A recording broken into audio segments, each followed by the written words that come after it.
మరి ఈ అవకాశం కల్పించినటువంటి స్థానిక సంఘ దైవజనులకు ప్రత్యేకంగా వందనాలు తెలియపరుస్తున్నాము.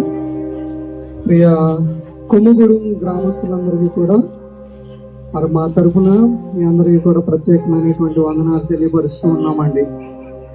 మరి యొక్క సాయంకాల సమయంలో చక్కగా మేమందరం కలిసి ఇటు రీతిగా రావడానికి గల కారణము ప్రియ దైవ జనాంగమా, మరి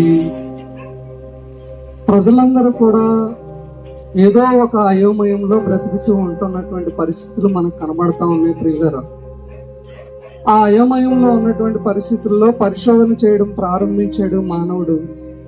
ఈ భూలోకం అంతా కూడా పరిశోధన చేశాడు, చెట్ల మీద పరిశోధన చేశాడు, రకరకాలుగా పరిశోధనలన్నీ ప్రారంభించాడు. ఆఖరికి ఇక్కడ ఏమీ కనబడట్లేదని అంతరిక్షంలోనికి వెళ్ళి కూడా పరిశోధన చేశాడు. ఆ ఖగోళ శాస్త్రంలో కూడా పరిశోధన చేసి ఏం రాశాడు అని అంటే ఇక్కడ ఏం జరుగుతుందో కూడా ఏమీ తెలియనటువంటి పరిస్థితి, అంత చిక్కనటువంటి పరిస్థితి. నేటికి కూడా మరి అనేకమైనటువంటి శాస్త్రవేత్తలు, ఎంతో జ్ఞానము కలిగినటువంటి శాస్త్రవేత్తలు ఇక్కడ అక్కడ రకరకాలైనటువంటి పరిశోధనలు చేస్తూ మరి చక్కగా వారి యొక్క జ్ఞానాన్ని బయట కనబరుస్తున్నటువంటి విధానం మనకు కనబడుతూ ఉంది. అయినప్పటికీ కూడా ప్రియులారా, మరి కొన్ని వేల సంవత్సరముల క్రితమే ఈ పరిశుద్ధ గ్రంథములో మహాజ్ఞానాన్ని రాస్తూ ఈ జ్ఞాని ఏమాయను అని బైబిల్ గ్రంథం మనతో మాట్లాడుతూ ఉంది. ఈ జ్ఞాని ఏమైపోయాడు అని అంటే ఈ యొక్క మరణాన్ని జయించేటటువంటి వాడు ఎవ్వడు కూడా కనిపించట్లేదు. ఎన్ని పరిశోధనలు చేసినప్పటికీ కూడా ఈ మరణాన్ని మాత్రం జయించలేనటువంటి వారిగా మనకు కనబడుతూ ఉన్నారు ప్రియులారా. కాబట్టి మరణాన్ని జయించడం ఎలాగో అని ఆలోచన చేస్తే ఏ మానవుడికి కూడా, ఏ శాస్త్రవేత్తకి కూడా, ఎలాంటి మరి గొప్ప గొప్ప రాజులు అనబడినటువంటి వారికి కూడా ఏమాత్రము కూడా అంతు చెక్కనటువంటి పరిస్థితుల్లో వారు ఉన్నారు. పిల్లలు ఈ రోజు మనం కూడా ఆలోచించినట్లయితే నిన్న కనబడినటువంటి వారు ఈ రోజు మనకు కనిపించట్లేదు. ఇందాకే మనం చూసాం కదా, మరి ఇంతలోనే ఎలా అయిపోయాడేంటని మనం బాధపడినటువంటి సంఘటనలు ఎంతో మందిలో మనం చూస్తూ ఉన్నాం ప్రియులరా. కాబట్టి ఇటు మరణాన్ని జయించగలిగినటువంటి వారు ఎవరు మనకు కనబడట్లేదు. ఇదిగో పరిశుద్ధ గ్రంథంలో నేను మీకు చూపించబోతున్నాను.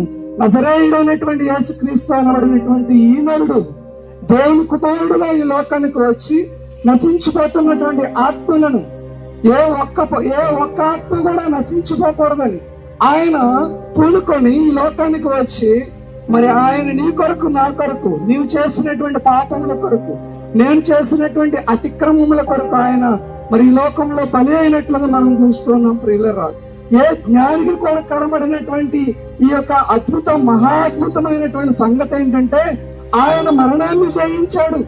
మరణాన్ని జయించినటువంటి ఆయన తిరిగి లేచి అనేక మందికి కనబడి ప్రియులరా మరి ఇదిగో ఒక నిరీక్షణ మనకి అప్పగించాడు ప్రియులరా. ఏంటో ఆ నిరీక్షణ అంటే ఇదిగో మీరు నాతో కూడా లేపబడతారు, నేను వచ్చేటప్పుడు మరి మీరు అందరూ కూడా లేవబడతారు, చనిపోయినటువంటి వారందరినీ కూడా మనం చూస్తామనేటటువంటి నిరీక్షణ. మనందరం కూడా అటువంటి నిరీక్షణ కలిగి ఉండాలని అంటే ఈ లోకంలో ఎలా బ్రతకాలి, ఎలా జీవించాలి? బైబిల్ గ్రంథం మనకు బోధిస్తుంది నీతి కలిగి జీవించమని, యథార్థత కలిగి జీవించమని, న్యాయం కలిగి జీవించమని. దేవుని యొక్క పరిశుద్ధ గ్రంథాన్ని అనుసరిస్తాం, పరిశుద్ధంగా బ్రతకమని మనకు బోధిస్తా ఉంది ప్రియులారా. మరి అనేకమైనటువంటి వ్యసనాలకు మరి బానిసలైపోయినటువంటి వారిగా మనం చూస్తా ఉన్నాం. రకరకాలైనటువంటి విధానాలకు అలవాటు పడిపోయినటువంటి వారిగా మనం చూస్తా ఉన్నాం. కానీ ప్రియులారా, ఈ యొక్క పరిశుద్ధ గ్రంథం అటువంటి వారిని అందరిలో బాగుపరిచినట్లుగా మనం చూస్తా ఉన్నాం. ఎందరిలో బాగుపరిచింది, ఎందరిలో పవిత్రపరిచింది, ఎందరిలో పరిశుద్ధులుగా చేర్చింది. ఇదిగో ఈ క్రీస్తు సంఘంలో చేర్చబడినటువంటి మేమందరం కూడా ఆ పరిశుద్ధతను పొందుకుని ప్రభువైనటువంటి యేసుక్రీస్తు వారి యొక్క సువార్తను ముందుకు తీసుకురావడానికి ఆయన ఇచ్చినటువంటి ఆ యొక్క ఆత్మీయ బట్టి ముందుకు కొనసాగుతూ ఉన్నాం. ఇక ప్రేమకరమైనటువంటి ఈ యొక్క సువార్తను మీకు తీసుకువచ్చి మీకు అందిస్తున్నాం. మీరు మనస్సును ఉంచుకోండి. అనేకమైనటువంటి జ్ఞాన సంగతులు